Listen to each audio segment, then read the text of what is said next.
Hello, Hey, welcome out to channel14.com's Bodega Nights. I'm Joao, my name is AG. and that introduction sounded a lot like a Third World Linux introduction. Because we're the ones who are taking reins. Hello? Hello. Hello? Hello. That was a Third World Internet moment. Third world glitch. When the internet connection dropped out, it felt like a mandatory moment of silence for one of my favorite senators in the country. Oh yeah. It was weird, man, because I was thinking of initially making the transition when you talked about like Matt Hardy, but then, we're not supposed to speak ill of the dead. Well, we're not, but I want to give respect to her by saying she also had her broken brilliance. Yeah, like, Because that moment in her life, her turning point with her son. Like for those who are listening, we're talking about the late Senator Mariam Defensor Santiago.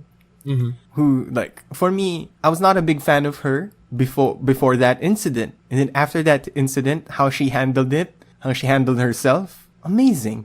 That's like, wow, she's doing this with conviction now. Like, well, she does things with conviction, but with just that extra oomph. Like, there's fire inside this woman. So yeah. and during the justice hearing, no, what's it called that? The impeachment proceedings, the hearing. Darn! Eloquence. Yeah. There's a term, statesmanship or something? Yeah. Yeah, I forgot the term. Yeah. But like, that's great. And she deserves the love that the entire country is giving her right now. Yeah. Like, to my mind, she has the most, rational, that's really weird to say, right? But, like, For somebody, you talk about the Senate, and then, she's most rational. Aren't everybody supposed to be rational? like, not talking about the Senate, but like, you know how she has that reputation for being, a little, kind of, like you said, broken brilliance, right? But like, because I'm thinking of doing like a report, for, independent media company that I do work for, I'm thinking of doing something on federalism. Oh, okay. Right? Like, what is it? How do we get there? Should we or shouldn't we? And the thing that has been bugging me is, like, other than the obvious, like, we have to defend the Constitution, blah, blah, blah. Like, what is the argument against federalism? And I think she had the most rational argument for why federalism could be a bad idea. And that is? We can't have a federal Philippines without an anti-political dynasty law. Because, again, fiefdoms. Right? So, like, you're giving more power to individual fiefdoms. And I think she's always the one that tries to enroll a bill on political dynasties, right? Like, she's It's gonna get shut down. Yeah. Well, she's like an advocate of it, right? So, she has the most rational argument against federalism. I still think it's a great idea, but Kanya was none of that until the political dynasty bill is passed. She is colorful. A colorful personality. Some of the most interesting cases in constitutional law involve her. Stuff like how she was cheated out of the presidency by Fidel Ramos. Which has quite like, the conspiracy theorist inside me is like, yep. Yeah, well, it was pretty cool, right? Because there was a time when President Ramos wanted to change the constitution into to make the Philippines like a parliamentary system or something like that. Yeah. Or to extend the term of the presidency or something. And the one person that had the balls to file a case against him, because it was very obviously him wanting to hold on to power indefinitely, was it was Santiago. Of course. She was like, I was like, wow. And that was very informative and whatnot. But, for all the netizens out there. She was an advocate for the Magna Carta of Internet Freedom, which is, like, again, I really hate the idea of the government over legislating, but in the present system that we have, having a Magna Carta for Internet Freedom is great. It beats the current, like, cybercrime law that we have, which is weird at best. And she's also the one pushing for FOI. Like, she gave a lot of pointers to Grace Po. Oh yeah, man. Because Grace Po was like, okay, so where do we start, or where do we, like, go from here? Gave her a lot of lectures. Like, yeah, it's like you can tell that she knew the Philippine Constitution fairly well. Yep. Because while the freedom of information is a vested right, it needs an enabling law, and while political dynasties are unconstitutional, it's only unconstitutional if there is an enabling law. So it feels like most of her political career has been trying to, like, put forth these enabling laws to give life to the Constitution. And I think that's the thing I admire her for the most. Like, she's kind of weird, admittedly, but I would think that at the end of the day, she was just a really good lawyer. Amazing lawyer, man. Or, like, not a lawyer, but like a great legal scholar. Well, technically she was a teacher. But like she was pretty good legal scholar. Yeah. Yep. Yeah, she is, and very much knows what she's doing. Yeah, that's another thing that, like, well, when it comes to, again, I really hate this whole, like, Senate inquiries in aid of legislation crap, right? Like, I think that I'm not sure that she hates it, because she always grandstands. Yeah. During proceedings like that. Like, that's the thing that I can't get behind when it comes to her. And I know we're not supposed to speak ill of the dead, but during inquiries in aid of legislation, members of Congress have immunity from suit, so they can say whatever they want without any sort of legal repercussion. They can libel all they want. They can like absolutely rip into a person and insult the honor of their dead grandmother, and it's absolutely fine because it's in aid of legislation. And one of the people that tended to abuse that was Senator Santiago. But what was really cool was that she knew that she could get away with it. And she uses that to call out people. Yeah. Like, that's a stupid argument, what you just said. Like, she's short of saying that. Or when two senators are just arguing, like, one of her signature lines, either her cancer cells are, like, surging. Yeah, so, it's like... like, when she voted no for the impeachment of the Chief Justice, for me, that's such a huge thing. If I'm not mistaken, only 3 people voted no. Yeah. And her speech there was great. Right, so I think another one of the greatest things about her, probably one of the greatest things about her that I'm not sure that a lot of our politicians nowadays have, is that she knows how to make the best of the broken system.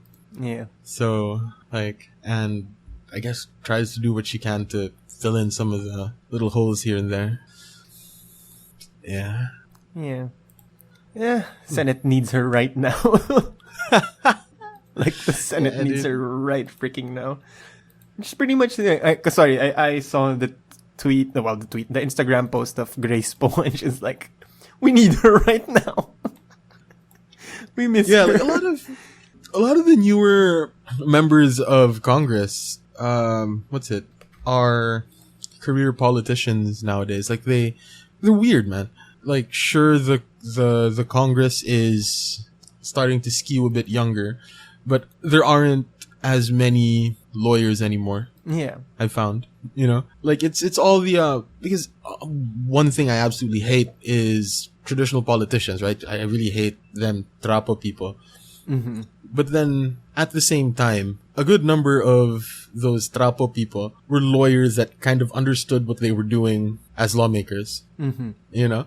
Like, what we have now, at least when it comes to district representatives, we have a lot of children of politicians that ended up becoming politicians and not being professionals that ended up getting into politics. And to be fair, if I'm not mistaken, some of them took, what do you call that? Civil service. What's that study? Not even political science. Yeah, but that's so for like, executive branch, right? What do you mean? They took the civil service exam? No, not civil service exam. Because not the civil service exam of the country. I forgot the degree. Oh, public administration. Why did I think civil service exam? I think some of them graduated public administration. But that's not. If you're a congressman or a senator, much better if you're law degree. Yeah. If you know the law. But then again, how can you run for office if it's gonna take you like 10 years to get your law degree? Yeah. I don't know. I think the upper house should be all lawyers and the lower house should be all... And the lower house can be like a mishmash, you know? Yeah. No, I mean, I kind of like that it's diverse. Yeah. But like when it comes to senators, I'd like all of them to be like good, you know? And should look kick-ass in a robe. Yeah. Like give them the same like requirements that you would say for the chairman of the commission on elections. You know, like you have to be a lawyer that's been practicing for however many years and all that. While like the House of Representatives, like fine, you know, it doesn't really matter because you have the check and balance that is the Senate. I don't know, because the lower house is meant to represent the people in a more direct way. Which is kind of sad, looking at the people in Congress. Like, well, not looking at the people in Congress as a whole, but like looking at the people that are part of the House of Representatives specifically. Like, what does that say about us as a nation? About us as a people? The population is old. Sorry. Like, I knew there was like this study somewhere, but it was for the US Congress. They look at the current median population of race, color, and whatnot. And if that is reflected in their Congress, I'm pretty sure there will be the same discrepancy as here. It's like if you look at the median age of the Congress, if you look at their socioeconomic income and other factors and other demographic factors, if that would be reflective of the current population, I'm pretty sure it won't. Yeah, obviously not. Or we might be surprised. We don't know. Well, that'd be a really good study, actually. So if anybody out there... if anybody out looking there for a listening, thesis study, political economy PhDs or like political science, yeah, that'd be a pretty cool study. Just look at how representative the House of Representatives is, really. Yeah, how representative is the House of Representatives? Right, like how many of them are there now? They're like, how many are there now? Couple of hundred. Yeah, 300 something maybe. Wait, let me look that up. And how many, no, I don't want the US House of Reps. Philippines. Speaker of the House. Yeah. And nobody really knows. Well, not nobody really knows, but like constitutional law professors and stuff don't care anymore how many members there are in the House of Representatives. Right? Because the Congress, or because the Constitution sets a minimum, but it doesn't set a maximum. Yeah, because I know there's a couple of 100 something senators, congressmen for districts, representing the districts, but you have a bunch of congressmen for your party list. Yeah, but then it doesn't really matter though, because the Constitution provides for a minimum number of members of the House of Representatives, and that 20% of that number has to be party list. So the number is irrelevant. Yeah. As long as it don't go to the minimum. Yeah. So right now they have 292. 234 from geographical districts and 58 party list representatives. Yeah. So, what was it? Well, no. Wait. Let me. What was it? No, the Constitution doesn't provide a minimum. It says that. Okay, yeah, our Constitution is broken because it provides for a. Because it provides for a maximum of 250, but says that a law can increase that number, which is kind of forward thinking on the part of like the framers of the Constitution, right? They just could have said it better. You know what I mean? Because like looking it up, right? It's the House shall be composed of not more than 250 members unless otherwise fixed by law. Which pretty much means that we have a maximum that we're suggesting, but if Congress wants to add more members to the House of Representatives, go ahead. By all means. So there. That's why we have 290 something. Huh. And the party list shall be 20% of the total number of representatives, including those under the party list. Yeah. Looking at the breakdown, interesting. Huh. We have too many political parties in this country. Because I don't know why, to be honest. I think irrelevant. Yeah. Well, for our context here, it's irrelevant. Because they don't really follow allegiances anyway. Yeah. And none of them really stand for anything. Yeah, it's just, I don't think they're political parties. I think they're more of support groups. Yeah. Or a collective. They function like that. Yeah, it's so weird. Like, I really don't know. Like, the more political party-ish, like, part of the government seems to be the party list type people, because at least with them, you kind of know how they're going to vote. Yeah. You know, like, I think that's what makes a political party, like, a legitimate political party. You put an issue in front of them, and you know more or less how they're going to vote. Or at least how their members are gonna have a stand. Yeah.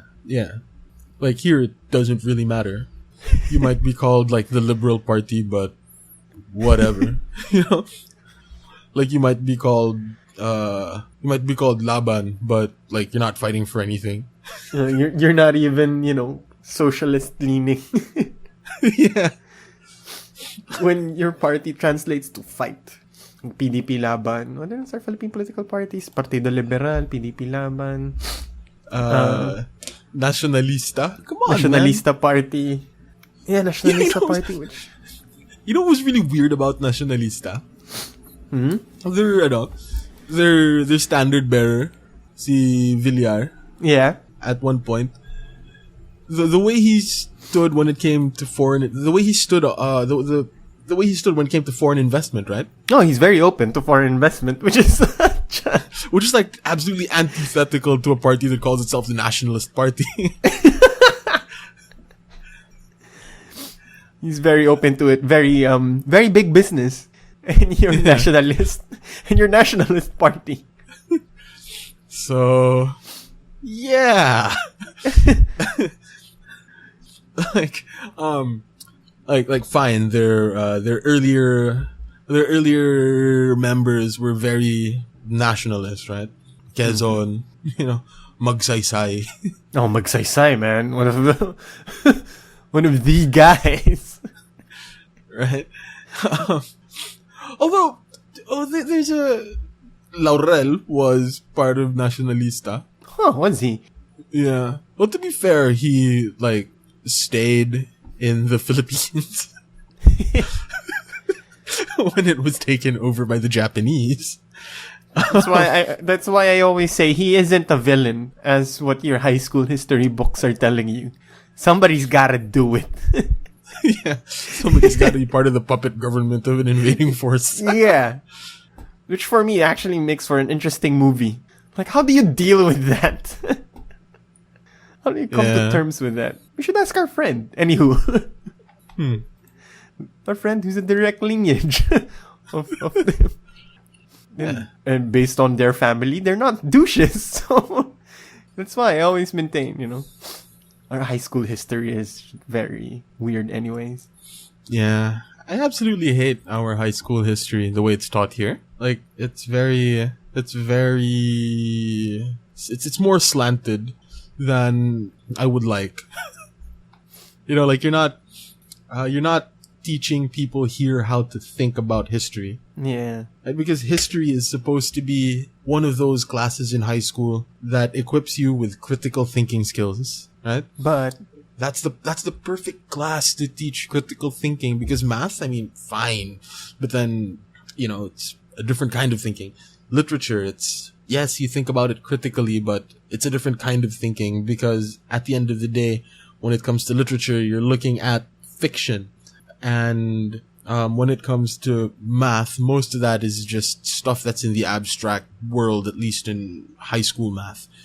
But when it comes to history, this is the perfect opportunity for you to learn how to think about your own identity in a critical way. Like, look at it not as you would a religion, but look at it as you would what it is. Something that is written by the victors, and you have to read it in that sense. Something that is marred by, the frailty of human experience, and you're supposed to read history with things like that in mind.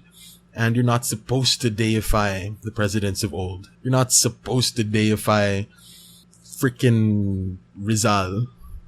yeah. I don't know.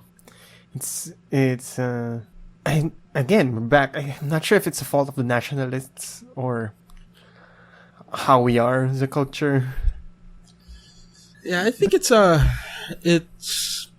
result of it is the result of colonialization. So I'm blaming the Spanish and the Americans on this, because the way that history is taught here, I think, is a direct reaction to being colonized for the hundreds of years that we were colonized, right? Mm-hmm. Like, we had to build a nation from essentially scratch. And a great way to build a nation is to lie about your past. I was gonna say to make shit up, but almost the same thing. Yeah, so what was it? That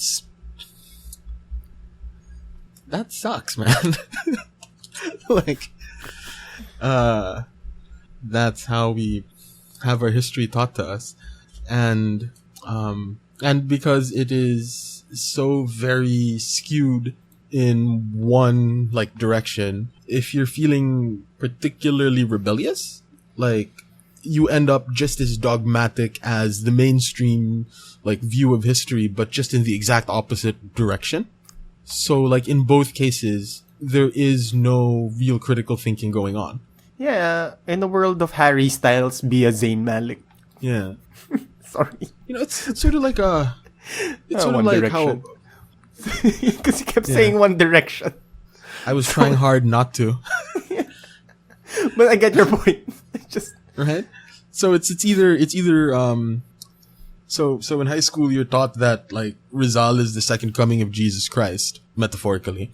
And then once if you're feeling particularly rebellious, or if in college you learn that maybe Rizal didn't vomit out rainbows and fart unicorn dust, all of a sudden you swing all the way to the other side, where all of a sudden he's this evil human being that has no place in the annals of Philippine history, which obviously isn't the case either. Yeah. And, if history in high school was... And when I was in high school, the definition that I was given of history was the study of people in the past. And I think that is a great definition. Right? I can't even remember what definition was given to us. I think, for me, I think if I could remember, it's just the study of things that has happened or something. Something as simple as that. Yeah. But then, for me, it was the study of people in the past. But I thought you were not a big fan of the big man of history. Yeah. I mean, the great man theory is absolutely terrible. But, what's important, I think, in the definition that I was given is that history is a function of human agency. Okay.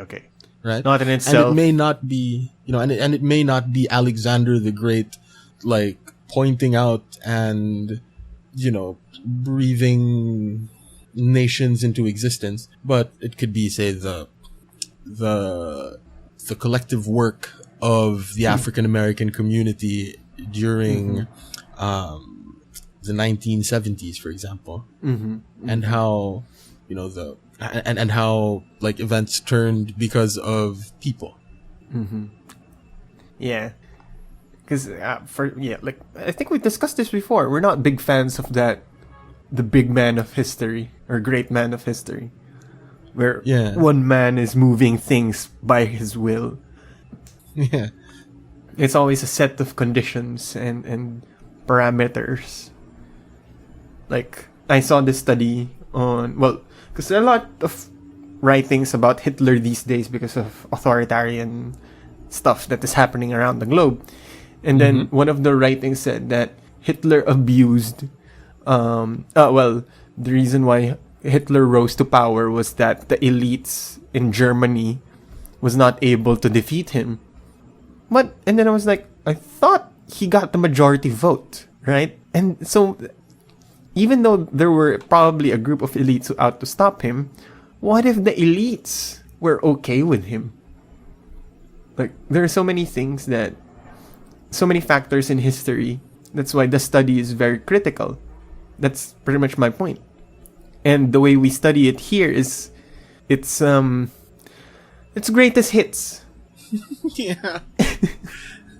Now you know what's right. So another thing that I like to talk about when talking about history is that idea of the imminent conditions to move history forward, right? So it's like the set of the circumstances of society, or the time, plus the people that exist in the time, are what move history forward, and not like a direct sort of cause-effect relationship, right? So, I'm not a big fan of this is the cause of this, right? Because it isn't a single cause and effect. It's not just, it is, it's not, it is conditions. It's not 1+1. Yeah. Yeah. There is that imminent condition that it's sort of, history is sort of going to go that way, but then it may or may not, that kind of thing. Man, our history here, the way it's taught, doesn't even seem to acknowledge cause and effect.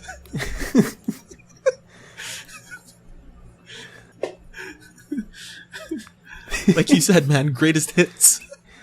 It pretty much is, right? Because what I sense is we start with the birth, we start with what they did, and a few of those things, other things that made their parents proud, and then their death. Well, the way I like to see it is, this person was born. Right? Here's how I think. Well, here's how I think. Like, if I were to like absolutely dumb down or simplify the way history is taught, is this person was born. Jesus said this person is going to do great things. He did something great, died, and the Philippines is a better place because of it.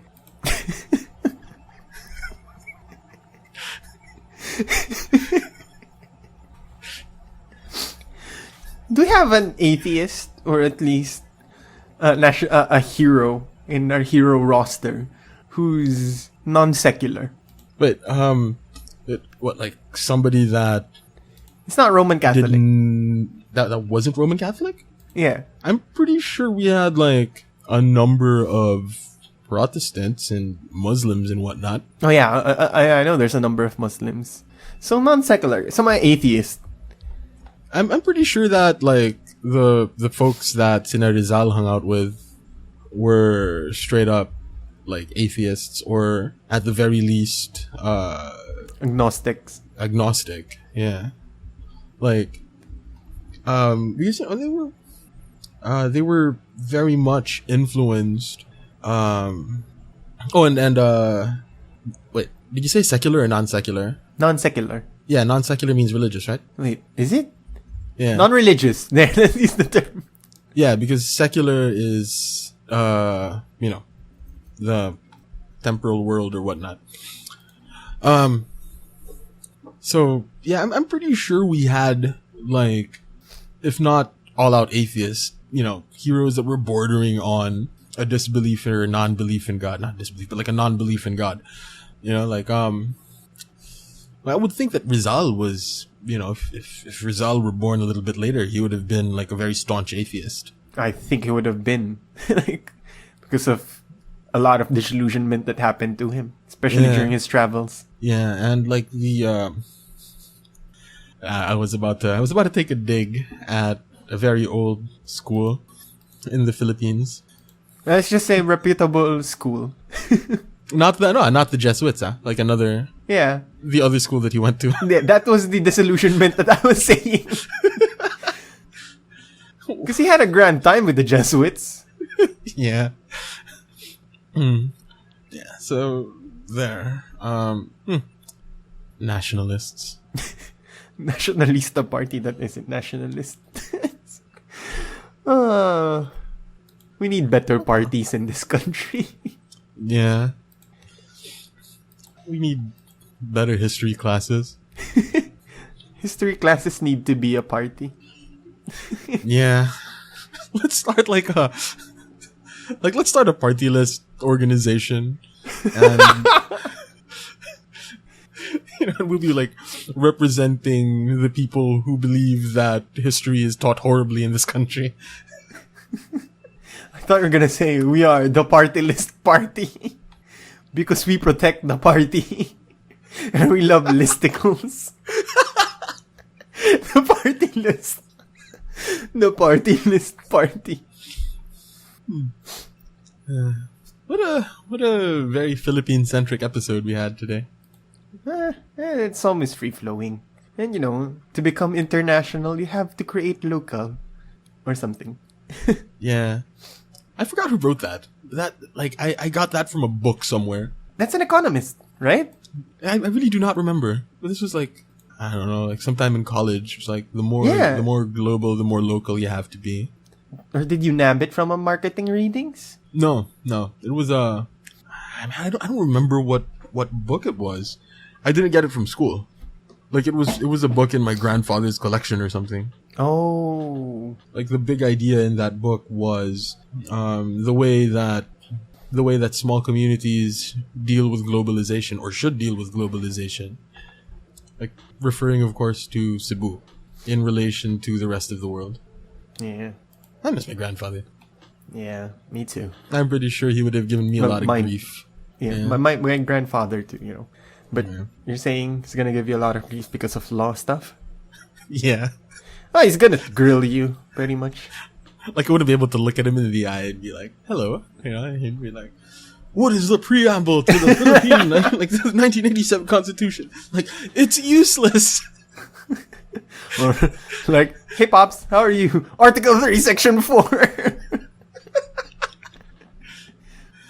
I should do that, though. I should be able to have all of that off the top of my head. At least Article 3 of the Constitution, because that's the Bill of Rights. It's the Bill of Rights. The only thing I know, and I probably would not be able to pronounce it even properly, is Article 3, Section 4. No law should be passed abridging the freedom of speech and expression. Shambolin. Yeah. The Supreme Court really likes that one. They really like the freedom of speech clause in this country. Freedom of speech and freedom of the press. It's heavily protected here. Yeah, prevailing jurisprudence says you cannot have